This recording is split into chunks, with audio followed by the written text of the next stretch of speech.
سن 1857 سے پہلے پورے ہندوستان میں کوئی بھی انگلش نہیں جانتا تھا، جس لینگویج کو آج ہم چاروں طرف یہ سمجھتے ہیں کہ بہت تمیز کی لینگویج ہے، لیکن 1857 سے پہلے اس لینگویج کو کوئی نہیں جانتا تھا، اور یہ انگریز لوگ ہم سے ملنے کے لیے فارسی، اردو، عربی سیکھا کرتے تھے، اور ہمارے بادشاہوں اور نوابوں کے یہاں لائن لگا کر سر جھکا کر کھڑے رہا کرتے تھے، اور اپنے یہاں ٹرانسلیٹر بھی رکھتے تھے جو ان کو اردو میں ٹرانسلیٹ کر کے بتاتا تھا کہ بادشاہ کا کیا حکم ہے۔ اور یہ لوگ بالکل ہاتھ جوڑے بادشاہوں کے سامنے غلاموں کی طرح کھڑا رہا کرتے تھے، مگر ان مکار لوگوں نے دھیرے دھیرے لوگوں کے اندر نفسا نفسی کا عالم پھیلایا، جھوٹ، دغا، بے ایمانی، فریب لوگوں کے اندر بیٹھایا، اور آپس میں لڑوانا شروع کر دیا، اور ہم لوگوں پر ان لوگوں نے 1857 کی لڑائی کے بعد جب یہ قابض ہو گئے تو ان لوگوں نے یہ کہنا شروع کر دیا کہ انگلش سے اچھی لینگویج کوئی دنیا میں ہے ہی نہیں، اور تم لوگ اگر ترقی کرنا چاہتے ہو تو ہم جیسے بنو، ہماری طرح انگلش سیکھو، ہم جیسے تمہیں دنیا میں سیکھنے کا رہنے کا طریقہ بتائیں، تم اس طریقے پہ عمل کرو تو تم کامیاب ہو جاؤ گے۔ اور ان کا یہ فریب ایسا چھایا کہ پوری دنیا کے لوگ انگریزوں کے غلام ہو گئے، اور انہوں نے اپنی تربیت، اپنی اولاد کی تربیت،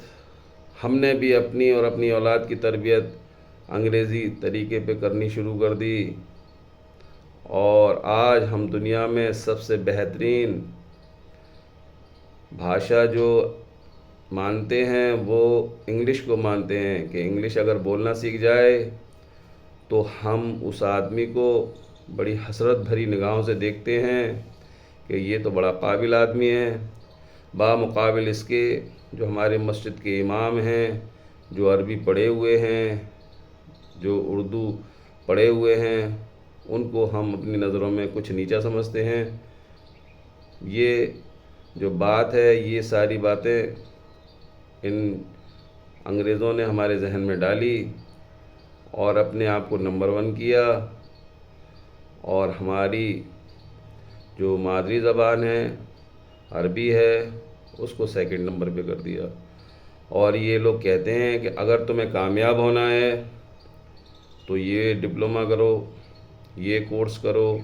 اس طرح سے اپنی زندگی گزارو، تبھی تم کامیاب ہو پاؤ گے۔ تو کیا میں پوچھنا چاہتا ہوں ان لوگوں سے کہ سن 1857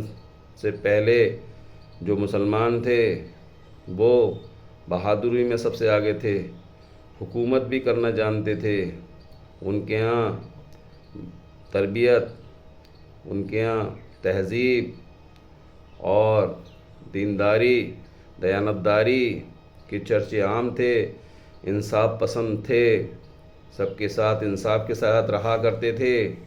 اور ان کی یہ باتیں دور دور تک پھیلی ہوئی ہیں۔ آج بھی ہم کتابوں میں پڑھتے ہیں کہ کس طرح سے عادل بادشاہ یعنی انصاف کرنے بادشاہوں نے کیسے کیسے انصاف کیا، مگر یہ 1857 کے بعد انگریزوں کی چالاکی سے، انگریزوں کی مکاری سے ہم دوسرے نمبر پر آ گئے، اور ہم نے انگلش کو پہلے نمبر پہ ترجیح دینی شروع کر دی۔ لیکن مسلمان بھی کم نہیں ہیں، انہوں نے دنیا داری میں بھی محنت کر کے اور جو نام کمایا ہے اور جو اس میں ترقی کی ہے اسے دیکھ کر انگریز بھی حیران ہیں۔ اس بات کو سب جانتے ہیں کہ مسلمان قوم جب کسی بات کو پکڑ کر کامیابی کے راستے پر لاتی ہے تو مسلمان قوم کا پوری دنیا استقبال کرتی ہے۔ یہ ہمارے سرکار صلی اللہ تعالیٰ علیہ وسلم کی محبت کا نتیجہ ہے کہ ہم ہر جگہ کامیاب ہوتے ہیں۔ اللہ تعالی ہمیں دین اور دنیا دونوں میں قائم رکھے، آمین یا رب العالمین۔